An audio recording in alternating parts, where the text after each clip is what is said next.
नमस्कार दोस्तों। आज का जो हमारा टॉपिक है LNK 304, 305 और 306। ये सभी आईसी सेम है जो कि PN और GN के अंदर आती है। तो आज इस टॉपिक के बारे में बात करेंगे जो कि फिजिकल तौर पे ये आईसी 7 पिन की होती है, लेकिन अकाउंटिंग के मुताबिक यानी पिन डिटेल के मुताबिक ये 8 पिन की आईसी होती है। तो ये आईसी के बारे में बात करेंगे, इसकी वर्किंग, टेस्टिंग और पिन डिटेल। क्योंकि इसके लिए मुझे कमेंट आया था, हमारे एक सब्सक्राइबर हैं साहिल। साहिल है 6480, इनका चैनल का नाम है।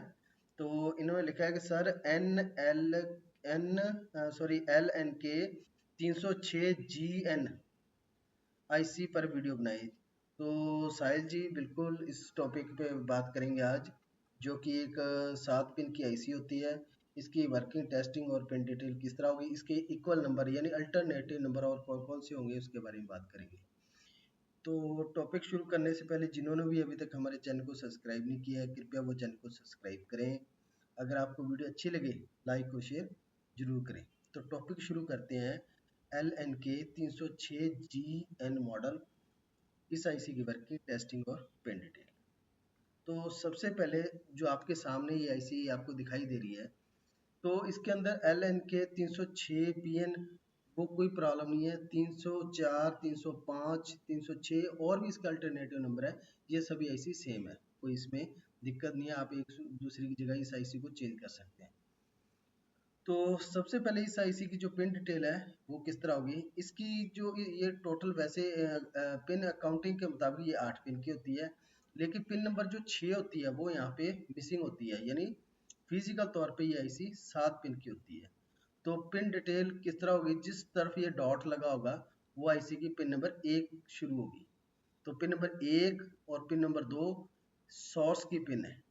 मेन इसके अंदर जो इंटरनल मॉसफेट लगा होता है वो जो है पिन नंबर 1 और 2 के साथ भी जुड़ा होता है, और पिन नंबर 7 और 8 के साथ भी जुड़ा होता है। ये 4 पिन जो है इसकी सोर्स की पिन है। पिन नंबर जो 3 है ये बीपी की है, मीन्स बाईपास की पिन है। पिन नंबर 4 जो है फीडबैक की, यानी इस आईसी को बैक सिग्नल चाहिए।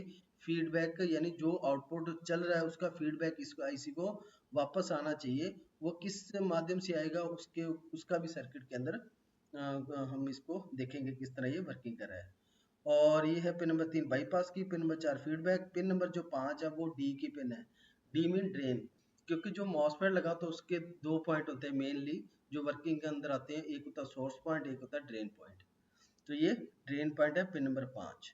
तो ये टोटल 7 पिन की आईसी है, और पिन डिटेल के मुताबिक ये 8 पिन की आईसी होती है।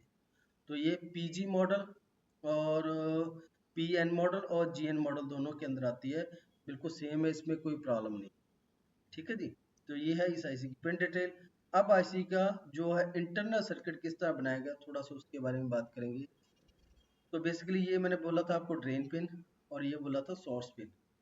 क्यों कहा गया था, क्योंकि इसके अंदर एक मॉसफेट लगा हुआ है, ये ड्रेन और सोर्स, इसी से ही फ्रिक्वेंसी आउट होके हमारे आगे ट्रांसफार्मर को ऑन करती है। ये है हमारी BP pin, means bypass pin, और एक थी फीडबैक पिन यानी एफबी पिन, फीडबैक पिन। ठीक है जी। तो इसके अंदर जो काम करता है मेनली, इसके अंदर जो कंट्रोलिंग सेक्शन काम करता है वो है 6.3 वोल्ट का एक जेनर डायोड लगाता है, जो कि वोल्ट अप होने के बाद 6 पॉइंट ज़्यादा से वोल्ट ज़्यादा होने के बाद ये ऑटोमेटिकली वोल्ट को ड्रॉप आउट कर देता है। इसके अंदर ओसिलेटर सेक्शन भी बना हुआ है, थर्मल शटडाउन सिस्टम भी बना हुआ है कि ओवर हीट होने पे ये आईसी ऑटोमेटिकली शटडाउन हो। और इसके बाद इसको करंट एक्सेस करने की इसके अंदर कंट्रोलर लगा हुआ है। ठीक है जी। और ये इसका ड्राइवर है जो कि इस मॉसफेट को ऑपरेट करवाता है। तो ये इंटरनल भाग दिखाने का मेरा एक काम होता है कि जब भी आप सर्किट के अंदर ये मॉसफेट लगा रहे हो तो इंटरनल थोड़ा सा आपको पता होना चाहिए भी कौन कौन सा सेक्शन होता है। और जब आप इसको टेस्टिंग करें, चेक करें आईसी को खराब है या सही है मल्टीमीटर से, तो उसको आसानी हो जाती है इस, अगर ये आपका इंटरनल आपको पता है कौन सी पिन किस डिवाइस के साथ अटैचमेंट है। तो ये था इस आईसी का इंटरनल हिस्सा। अब बात करेंगे जो फिजिकल आईसी हमारे पास होती है किस तरह की होती है। मैंने पहले ही बताया था आपको कि 304 पीएन मॉडल और 306 जीएन और एलएन के 354 पीएन, ये सभी आप देख सकते हो। इसकी जो है पिन नंबर 6 जो है मिसिंग है सभी आईसी। और बाकी ये वर्किंग के आधार पे बिल्कुल सेम है।